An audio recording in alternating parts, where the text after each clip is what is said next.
It has become increasingly clear that the global rush to ban traditional combustion engines and replace them entirely with electric vehicles is being driven less by practical realities and more by political dogma. At the surface, it may sound like an enlightened move. Eliminate gasoline-powered cars and usher in a future of clean, silent, and efficient electric mobility. But scratch beneath the glossy promises and a more complicated, troubling picture emerges. One in which affordability, accessibility, and even sustainability itself are placed at risk. The most powerful critique of this electrification push has come from Carlos Tavares, the outspoken CEO of Stellantis, the auto giant that controls 12 major brands including Jeep, Dodge, Ram, and Chrysler. His warnings cut directly into the heart of the electric dream, questioning whether the industry, governments, and consumers are being led down a dangerous path that could ultimately backfire. At Stellantis' first Freedom of Mobility Forum, Tavares issued a chilling wake-up call. Replacing the world's 1.3 billion combustion-powered cars with electric ones is not just a Herculean challenge. It may be impossible. He pointed out that the fantasy of limitless, clean mobility is already colliding with one immovable obstacle: the scarcity of raw materials. Lithium, cobalt, nickel, and graphite, the minerals that make modern batteries possible, are technically present in sufficient amounts across the planet. But that does not mean they can be extracted, refined, and delivered at the scale and speed the electric transition demands. Opening a new lithium mine, for example, can take close to a decade, ensnared in environmental reviews, geopolitical disputes, and community opposition. The dream of blanketing roads with electric cars is therefore built on an assumption that reality may never allow. Even if enough mines were opened, Tavares warned, there is no guarantee the resources would be used responsibly. A sudden global ban on combustion engines could force automakers to scramble for scarce supplies, triggering misallocation, waste, and inflated prices that paradoxically increase greenhouse gas emissions. Germany has already pushed back against the most extreme proposals, arguing that synthetic and green fuels must remain part of the long-term picture. Tavares agrees, cautioning that an absolutist, all-electric or nothing approach risks greater harm than good. But materials are only part of the story. The cost structure of EVs paints a similarly sobering picture. According to Stellantis, producing an electric vehicle today costs around 40% more than manufacturing an equivalent combustion car. These costs cannot simply be handed down to customers, or else half the consumer base would vanish overnight. Automakers find themselves in a financial chokehold, absorb the losses and risk collapse, or pass the price hike to buyers and watch the middle class abandon the market entirely. For an industry that depends on mass market access, neither option is sustainable. The idea of a truly affordable electric car, a price point around $25,000 that the average family can afford, remains far more of a hope than a reality. Tavares also raised another concern that many overlook: the weight of modern EVs. To achieve the kind of 400-mile ranges consumers demand to eliminate range anxiety, battery packs must grow enormous. The result is vehicles that are 1,000 pounds heavier than their gasoline equivalents. He questioned whether this is truly sustainable or safe. He argued that regulations requiring massive ranges inadvertently drive manufacturers to build oversized, overweight batteries, which use up scarce minerals even faster. Instead, he suggested, why not require that every new vehicle be capable of 30 to 50 miles of zero emissions travel? Since 90% of daily trips fall within that range, plug-in hybrids or smaller batteries could deliver genuine environmental benefits without creating an insatiable hunger for lithium. This pragmatic view stands in stark contrast to the political narrative. Policymakers across Europe and several US states have been pushing for outright bans on combustion vehicles, effectively cornering automakers into an electrify or die scenario.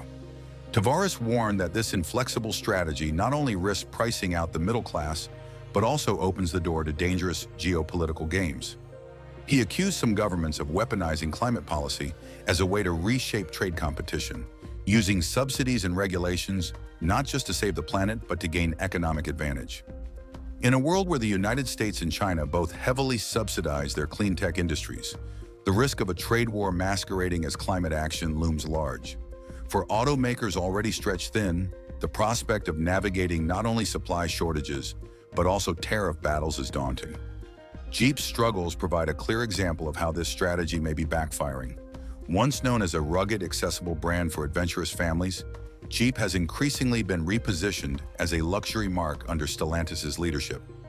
Prices have soared. What cost $35,000 in 2015 now sits above $50,000 for a comparable Wrangler. Dealers, empowered to impose hefty markups, have driven prices even higher. At the same time, the brand has faced recalls and quality issues, undermining its reputation just as its affordability slips away. Consumers who once turned to Jeep for dependable off-road capability now see it drifting out of reach, emblematic of the broader problem of electrification pricing middle-class buyers out of the market. The situation is not unique to Stellantis. Across the industry, electric vehicles are priced at a premium. A Ford F-150 Lightning, for instance, carries a starting price tag far higher than its gasoline counterpart.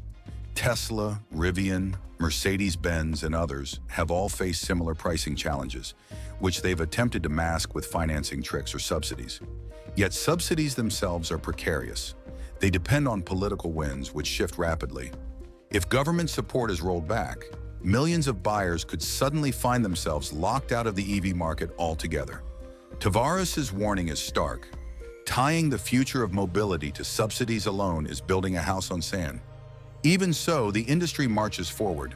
Stellantis has pledged more than $35 billion toward electrification by 2025, including a battery partnership with Samsung and a wave of new electric models. But its own strategy betrays hesitation. The upcoming Ram 1500 REV, for example, will rely on a gasoline-powered range extender, a tacit admission that the company is not fully confident in a purely electric solution for such a critical product. Stellantis is hardly alone in this. Across the market, plug-in hybrids and range-extended models are multiplying, a quiet acknowledgement that pure battery electrics still face daunting obstacles. While production costs have fallen over the past decade, battery pack prices are now a fraction of what they were in 2010. These savings have not translated into affordable sticker prices for consumers. Instead, the average EV has crept upward into the luxury bracket. This is partly because manufacturers load new models with expensive features to justify high prices, from oversized touchscreens to luxury interiors. Yet consumers increasingly complain that these bells and whistles add little to real-world driving. What they truly want is affordable, reliable, efficient transport.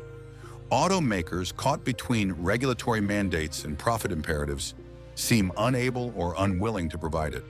The contradiction is stark. On the one hand, advocates sell EVs as the democratic solution to climate change, a universal path to cleaner air and lower emissions. On the other hand, the market trajectory threatens to make personal mobility a luxury for the wealthy while leaving the middle class behind. Tavares has argued that replacing older vehicles with modern hybrids or efficient combustion cars could yield faster, more realistic emissions reductions than forcing the mass adoption of pricey electrics. A 15-year-old clunker replaced with a modest hybrid could halve its emissions footprint immediately without waiting for massive new mines or decade-long infrastructure projects. Behind all of this lies a larger philosophical battle. Should climate change policy be wielded as a blunt weapon to force industries into compliance, regardless of cost or consequence? Or should it be treated as a complex challenge requiring nuance, compromise, and transitional solutions? Tavares has made his stance clear. The current trajectory risks alienating the very consumers it claims to serve. If the middle class cannot afford to drive, if automakers cannot profitably build cars, and if supply chains cannot keep up with demand, then the electric revolution may collapse under its own weight. The answers are not yet written. What is clear is that the choices we make now will echo for decades.